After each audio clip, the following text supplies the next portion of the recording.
დილამშვიდობისა. ეს საქართველოს პირველი არხია, თქვენ უყურებთ გადაცემას პირადი ექიმი მარი მალაზონია ჟესტურ ენაზე თარგმნით. ჩვენ ადამიანზე ვსაუბრობთ და ადამიანის ღირებულებაზე ნებისმიერ საზოგადოებაში. ამიტომ ნებისმიერი სათქმელი, რომელიც ამა თუ იმ პრობლემას უკავშირდება, სწორედ ადამიანურ ჭრილში გვინდა რომ გაგიზიაროთ ხოლმე. ალბათ ამიტომ არავის გიკურთ, როდესაც ჩვენ სხვადასხვა თარიღთან დაკავშირებით ცნობადობის დღეს, კვირას, თვეს აღვნიშნავთ და არა იმიტომ რომ უბრალოდ წელიწადში ერთხელ შეგახსენოთ ესა თუ ის პრობლემა. არამედ ამ პრობლემების არსებობა ვიცოდეთ და ამ პრობლემებთან ჩვენი დამოკიდებულება ჩამოგვიყალიბდეს. რაც უფრო მომწიფებულია საზოგადოება, მით უფრო მეტად არის მზად ის მხარდაჭერისთვის. რაც უფრო განვითარებულია საზოგადოება, მით უფრო შემწყნარებელია ის მრავალფეროვნებისათვის, უფრო მეტიც საზოგადოება ყოველთვის ხვდება იმას, რომ ჩვენი ძალა, ჩვენი უპირატესობა, ჩვენი ღირსება მრავალფეროვნებაში, რომ ჩვენი განსხვავებულობა სწორედ განსაკუთრებულობას გვძენს და ასეთ შემთხვევაში არავის უკვირს, რომ დღეს, როდესაც 30 აპრილია და როდესაც აპრილი სრულდება, ჩვენ გადავწყვიტეთ შევაჯამოთ აუტიზმის ცნობადობის თვე. დიახ, აპრილი აუტიზმის ცნობადობის თვეა და არა იმიტომ, რომ უბრალოდ აუტიზმი გაგახსენოთ, ან აუტიზმის მიმართ თანამედროვე მიდგომაზე გესაუბროთ, არამედ გითხრათ, რომ აუტიზმის შესახებ ცოდნა ყველასთვის საჭიროა და თავად იმ ახალგაზრდებისთვის, ვინც ამ დიაგნოზს ატარებს. მით უფრო რომ დღეს ჩვენ ვამბობთ, რომ ეს არ არის დაავადება, ეს არის მდგომარეობა და მდგომარეობის შესახებ, საკუთარი მდგომარეობის შესახებ მოზარდმა უნდა იცოდეს, აი როგორ უნდა იცოდეს, როგორ უნდა მიიღოს ამის შესახებ ინფორმაცია. ამაზე ვისაუბრებთ დღეს ჩვენი გადაცემის მეგობართან და დღევანდელ სტუმართან ერთად, რომელსაც თქვენ ძალიან კარგად იცნობთ, ბავშვთა ფსიქოლოგი, ქცევის ანალიტიკოსი სალომე გაბაძია დღეს ჩვენი სტუმარი. სალომე, დილამშვიდობისა. მოგზავნით. აუტიზმთან დაკავშირებით ჩვენ წლების მანძილზე ვსაუბრობთ და სისტემატურად ხვდებით ერთმანეთს. სხვადასხვა ფორმატით, სხვადასხვა წახნაგით, სხვადასხვა კონტექსტით, მაგრამ დღეს ჩვენ გადავწყვიტეთ თქვათ იმის შესახებ, რაზედაც ძალიან ბევრი მშობელი წუხს. მას არ აქვს სათანადო სამარჯვები ან ელემენტარულად მზა ფრაზები და სიტყვები, როგორ შეიძლება დიაგნოზი მიიტანოს შვილამდე და შვილთან მიიტანოს ის სათქმელი, რომელიც აუცილებლად სათქმელია. მოზარდობის ფაზა ისედაც ძალიან საპასუხისმგებლოა, მაგრამ მოზარდი, რომელიც სვამს კითხვებს, არა უბრალოდ ეს რა არის, არამედ მე ვინ ვარ, აი ასეთ შემთხვევაში იმის გაზიარება თუ რა ჰქვია მის მდგომარეობას, ალბათ განსაკუთრებით საპასუხისმგებლოა. უნდა ვუთხრათ თუ არა და როგორ უნდა ვუთხრათ? მოგესალმებით. ნამდვილად ძალიან მნიშვნელოვან თემაზე უნდა ვისაუბროთ დღეს, რადგანაც უკვე ბევრი დრო გავიდა, გამოცდილება საკმარისი დაგვიგროვდა იმისათვის, რომ ასეთ სენსიტიურ თემებს შევეხოთ. და ბავშვები, რომლებთან წლების განმავლობაში მუშაობდით და ვმუშაობთ, იზრდებიან, განსხვავებული საჭიროებებით დგება და ჩვენ სპეციალისტები ამისთვის მზად უნდა ვიყოთ. რაც შეეხება დიაგნოზის შესახებ საუბარს, რამდენიმე ფაქტორია ამ შემთხვევაში გასათვალისწინებელი. პირველ რიგში თვითონ რამდენად მზად არის ბავშვი ამ ინფორმაციის მისაღებად და ამ მზაობას თავად გვაჩვენებს. როგორც კი ბავშვი დაიწყებს კითხვების დასმას საკუთარი თავის შესახებ, დაიწყებს მოძიებას მაგალითად სამედიცინო დოკუმენტაციის, რომელიც შეიძლება სახლში ინახებოდეს. ხო, მე მქონია ასეთი გამოცდილება, როდესაც სახლში და ექიმისგან სახლში დაბრუნებული ბავშვი ეძებს ფორმას, აინტერესებს რა ჩაუწერა ექიმა ფორმაში და ამ გზით ცდილობს ინფორმაცია მიიღოს საკუთარი მდგომარეობის შესახებ. თუმცა მოგეხსენებათ, ის მისთვის რთული აღსაქმელი იქნება, რადგანაც ხშირ შემთხვევაში ექიმის ფორმასი ზრდასრულებისთვისაც რთული აღსაქმელია ხოლმე. ამიტომ ძალიან დიდი როლი აქვს იმას, თუ როგორი ფორმით მივაწოდებთ ბავშვს ამ ინფორმაციას. მოკლედ თანხმდებით, რომ პირველ რიგში ველოდებით მის მზაობას და როდესაც დაიწყებს კითხვების დასმას საკუთარი მდგომარეობის შესახებ, საკუთარი განსხვავებულობის შესახებ, ამის შემდეგ ვზრუნავთ ინფორმაციის მიწოდებას. შემდეგი საკითხი არის, ვინ უნდა მიაწოდოს ინფორმაცია. ეს ძალიან საპასუხისმგებლოა, იმიტომ რომ წეღან როდესაც ვამბობდი მშობელი ღელავს იმიტომ რომ ის თulis რომ არ არის ამისთვის მზად, ან არ იცის ეს როგორ გააკეთოს. დიახ, ნამდვილად ასეა. ამ სფეროში, ამ მიმართულებით ჩვენზე უფრო გამოცდილ ქვეყნებში არის გარკვეული პროტოკოლები, რომლებიც გვეუბნებიან, რომ სასურველია ინფორმაცია მიაწოდოს სპეციალისტმა და არა მშობელმა. და ეს სპეციალისტიც არ იყოს ბავშვთან ემოციურად მჭიდროდ დაკავშირებული. გულისხმობ იმას, რომ თერაპევტები, რომლებიც აუტიზმის სპექტრის მქონე ბავშვებთან მუშაობენ, ხშირ შემთხვევაში მათთან საკმაოდ მჭიდრო ემოციურ კავშირში არიან ხოლმე. ამიტომ ის სპეციალისტი, რომელიც მას დიაგნოზის შესახებ დაუწყებს საუბარს, სასურველია იყოს შედარებით მის სივრცეში ახალი ადამიანი, რომელთანაც განსაკუთრებული ემოციური მიჯაჭვულობა არ აქვს. და შემდეგ უკვე ამ ინფორმაციის რაღაცნაირად გამყარებას და მხარდაჭერას მშობელი გააგრძელებს სახლის გარემოში. როდესაც თქვენ ახსენეთ არ იყოს მასთან მჭიდრო ემოციურ ბმაში, ეს ალბათ მოულოდნელი იქნება ჩვენი საზოგადოებისთვის და თავად ალბათ ოჯახებისთვისაც, ვისაც ჯერ ეს საკითხი არ გაურკვევია სპეციალისტად. რატომ? იმიტომ რომ როგორც წესი ჩვენ ვცდილობთ ხოლმე საპასუხისმგებლო ინფორმაცია ნდობაზე დამყარებით, აი ამ დამტკბარი ურთიერთობების ფონზე გავაკეთოთ იმისათვის, რომ გაგვიადვილდეს სათქმელის მიტანა დანიშნულების სამებრ. მაგრამ ამ შემთხვევაში თქვენ პირიქით ბრძანეთ, რომ ეს არ უნდა იყოს ამ კატეგორიის ადამიანი და აუცილებლად უნდა იყოს ადამიანი, რომელიც ამ ბმის მიღმა. მაგრამ როგორ უნდა შევარჩიოთ? ერთია რომ ბავშვი გვკარნახობს, მზად არის თუ არა და თქვენი მინიშნება, მაგალითად ძიება, დიაგნოზისა, სამედიცინო ინფორმაციისა და ასე შემდეგ, არის ორიენტირი ერთი მხრივ. მაგრამ არსებობს საშუალოდ ასაკი დაახლოებით განსაზღვრული, როდის უჩნდებათ ხოლმე ყველაზე ხშირად, აი რა პერიოდში უჩნდებათ ბავშვებს ასეთი კითხვები და რამდენად რთულია, როდესაც მოზარდობის ფაზას ემთხვევა, ისედაც რევოლუციური ასაკი, ისედაც უამრავი კითხვა რომ ტრიალებს მოზარდის თავში და ამ დროს ჩვენ კიდევ ვაწვდით პირველად ინფორმაციას გახსნილად მისი მდგომარეობის შესახებ. კი ბატონო, პირველ რიგში კიდევ ერთხელ გავაკეთებ კომენტარს, რატომ არ უნდა იყოს ის ადამიანი, ვინც დიაგნოზის შესახებ დაიწყებს საუბარს მასთან ემოციურ ბმაში. რადგანაც ეს ინფორმაცია თავისთავად შესაძლებელია, რომ ბავშვისთვის იყოს გარკვეულწილად ნეგატიური, ხო, რაღაცა არასასიამოვნო მისთვის. შესაბამისად, მშობელი უპირობოდ პოზიტიურ ინფორმაციებთან და პოზიტივთან უნდა იყოს დაკავშირებული.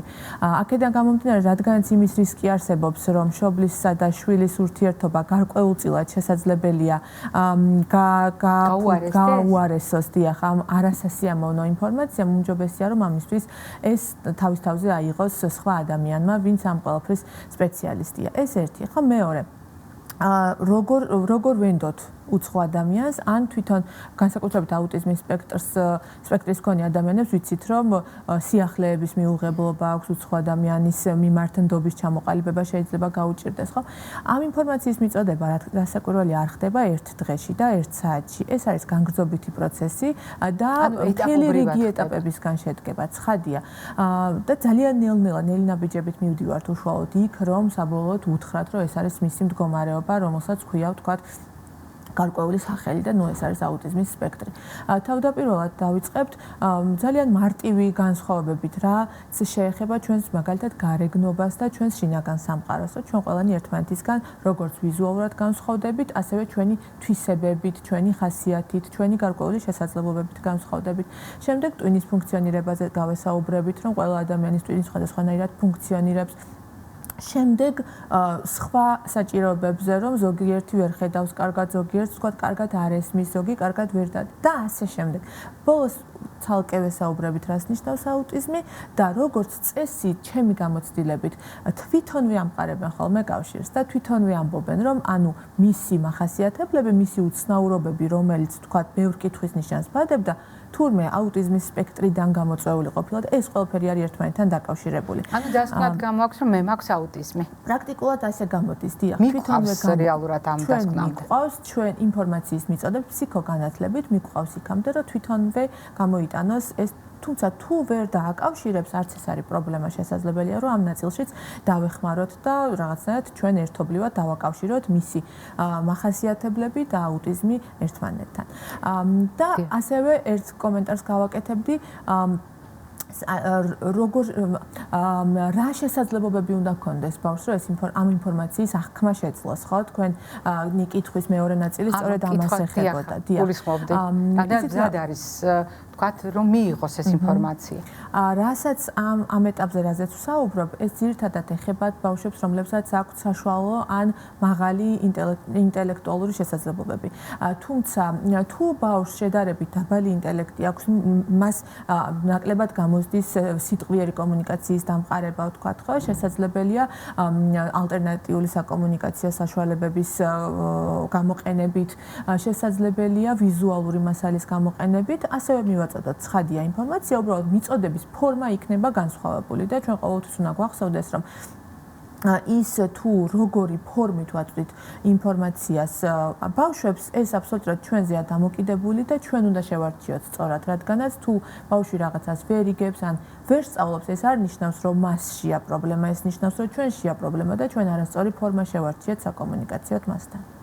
როდესაც თქვენ ბრძანეთ რატომ არის მნიშვნელობა განმარტეთ რატომ არის მნიშვნელოვანი რომ მაგალითად დედამ ან მამამ არ მიაწოდოს ეს ინფორმაცია იმისათვის რომ თუნდაც ეს ურთიერთობები დავიცვათ ეს ურთიერთობები არ გაუარესდეს და მსგავსი სირთულეები ავიცილოთ თავიდან როდესაც ჩვენ მოზარდს ვეუბნებით, მოვემზადეთ, გავიარეთ ყველა ის ეტაპი, რომელიც თქვენ აღწერეთ და რაც თავარია გავაცნობიერეთ, რამდენად მნიშვნელოვანია ყოველი სიტყვა, რომელსაც ეტაპობრივად ვაწვდით აუტისტური სპექტრის მქონე მოზარდს. რატომ უნდა ვივარაუდოთ, რომ ეს კარგად აისახება მის მდგომარეობაზე? რატომ არ უნდა ვივარაუდოთ, რომ ამ ინფორმაციის მიღების შემდეგ, მას შემდეგ რაც ის იტყვის, რომ მე აუტიზმი მაქვს და სრულად გააცნობიერებს, რომ აი ამ უცნაურ ფაზაში, რომელსაც მოზარდობა ჰქვია, მან კიდევ ერთი ძალიან მნიშვნელოვანი გამოცდა უნდა ჩააბაროს, როდესაც საკუთარ დიაგნოზთან უნდა გააგრძელოს ცხოვრება, რატომ უნდა ვივარაუდოთ, რომ მისი მდგომარეობა არ გაუარესდება? თუ ასეც უნდა ვივარაუდოთ, რა იცვლება მას შემდეგ, რაც უკვე ვუთხარით? კი ბატონო, პირველ რიგში ის რეაქცია, რაც შესაძლებელია რომ მოზარდს გაუჩნდეს ამ ინფორმაციის მიმართ, არის აბსოლუტურად ბუნებრივი. ანუ ისეთი ტიპის რეაქცია, რომელიც ნებისმიერ ადამიანს გარკვეული სტრესის შემთხვევაში გვიჩნდება ხოლმე, ხო? შეიძლება გაბრაზდეს, შეიძლება მოიწყინოს, შეიძლება გაექცეს ამ ინფორმაციას, უარყოს ეს ინფორმაციას, თქვას, რომ ეს არ არის სწორი, ეს არ აქვს მას ეს დიაგნოზი და ასე შემდეგ. ეს არის აბსოლუტურად ადამიანური რეაქციები, რომელსაც ყველა ვავლენთ ძლიერი სტრესის შემთხვევაში. თუმცა ხანგრძლივ პერსპექტივაში უპირობოდ გამართლებულია რომ მას ჰქონდეს საკუთარი მდგომარეობის შესახებ ინფორმაცია, რადგანაც ჩვენ ვიცით რომ ბავშვები საკმაოდ ბევრ შენიშვნას იღებენ, ზოგჯერ მათ გარკვეული სახელებით მოიხსენიებენ, შეიძლება დაუძახო ცელქია, უყურადღებოა, არ უჯერებს ადამიანებს და ასე შემდეგ. და საბოლოოდ გამოდის ისე რომ ყველაფერს თავის სახელი ერქმევა ხოლმე და როგორც წესი მათ ცხოვრებას ეს ძალიან აადვილებს. არა მხოლოდ მათ ცხოვრებას, არამედ მათი გარშემომყოფების ცხოვრებასაც, იმიტომ რომ და მათ ურთიერთობას გარემოსთან, რადგანაც ისინი გარემოც გაცილებით უფრო მიმღებელი ხდება მათ მიმართ, როდესაც მათ გარშემოყოფმა ადამიანებმა ეს მდგომარეობა იციან. ისინი წხვდებიან, რომ ეს არ არის მათი ასე ვთქვათ ახირება, არამედ ეს არის მათი თავის ტვინის განსხვავებული ფუნქციონირების შედეგი, ხო? და ეს რთული ეტაპი გადასალახი იქნება, ეს ემოციური, ძლიერი ემოციური სტრესის ეტაპი შესაძლოა დადგეს ზოგიერთ მოზარდთან, ზოგიერთთან შესაძლოა არ დადგეს. თუმცა ჩვენ მაინც მზაობა უნდა გვქონდეს და რაღაცნაირად კრიზისული გეგმა უნდა გვქონდეს ამ ყველაფრის, ხო? რადგანაც დაზღვეული ნამდვილად არ ვართ და სწორედ ამიტომ ვამბობ, რომ ერთია ინფორმაციის მიწოდება და მეორეა შემდგომი მხარდაჭერა. აი ამ ნაწილში უკვე მშობლის და ოჯახის წევრების ჩართულობა არის ძალიან დიდი, ხო? ძალიან მნიშვნელოვანი, რომ მათ ემოციური მხარდაჭერა გამოხატონ, მათ რაღაცნაირად ემპათიურად, ანუ თანაგანცდით გააგრძელონ ამ ყველაფერთან ერთად ცხოვრება, რომ ეს მძიმე ეტაპი ბავშვთან ერთად გადალახონ. და რასაკვირველია, ალბათ უნდა ვივარაუდოთ, რომ აქ მხოლოდ პროფესიონალების რეკომენდაციებით ხდება ამ ეტაპის გავლა, იმიტომ რომ მშობელსაც სჭირდება გარკვეული ცოდნა და სამარჯვები იმისათვის, რომ თქვენ კრიზისული გეგმა ახსენეთ, ეს კრიზისული ეტაპი გაიარონ მაქსიმალურად დაუზარალებლად მოზარდისა და ახალგაზრდისა. როდესაც ჩვენ ვსაუბრობთ ბავშვებზე და მოზარდებზე, ჩვენ ყოველთვის მუშაობთ ერთობლივად, მუშაობთ ერთის მხრივ ბავშვთან და აუცილებლად მუშაობთ მშობელთან. რადგანაც მშობლის ჩართულობის და მშობლის ინფორმირებულობის გარეშე პრაქტიკულად შეუძლებელია რომ შედეგზე გავიდეთ და ვისარგებლებ ამ შემთხვევით კიდევ ერთხელ ხაზგასმით ვიტყვი რომ ყველა ის შემთხვევა რომელიც განსაკუთრებულად წარმატებულად დასრულდა ან მიმდინარეობს ჩვენთან თერაპიების ქვეშ ყოველთვის მშობელია ჩართული. თუ მშობელი არ არის აქტიური, თუ მშობელი არ არის იმ ყველაფრის იმ რეკომენდაციების შემსრულებელი, რასაც სპეციალისტი აძლევს, მაშინ პრაქტიკულად შეუძლებელია, რომ მხოლოდ გარკვეული საათის განმავლობაში თერაპიაზე ყოფნამ იმ შედეგამდე მიგვიყვანოს, რა შედეგიც არის ჩვენთვის მნიშვნელოვანი. ძალიან დიდი მადლობა დღევანდელი საუბრისთვის. მადლობა იმისთვის, რომ ჩვენ გავაგრძელეთ ტრადიცია და ამავე დროს ახალი წახნაგი შევმატეთ ჩვენ საუბრებს, როგორ უნდა მივიტანოთ დიაგნოზი მოზარდებთან, როდესაც აუტისტური სპექტრის აშლილობა აქვთ და განსაკუთრებით საპასუხისმგებლო იყო ალბათ და მნიშვნელოვანი ამ თემაზე საუბარი. მას შემდეგ რაც ჩვენ სხვადასხვა დღეს ვისაუბრეთ აუტისტური სპექტრის შესახებ, მაგრამ დღეს გადავწყვეტეთ აუტისტური სპექტრის ცნობადობის, აუტიზმის ცნობადობის თვე, სწორედ ამ თემით შეგვეჯამებინა. მაყურებელს შევახსენებ, დღევანდელი ჩვენი გადაცემის სტუმარი გახლდათ ფსიქოლოგი, ქცევის ანალიტიკოსი ქალბატონი სალომე გაბაძე და მე არ გემშვიდობებით, წინ კვებითი შუქნიშანი გველოდება.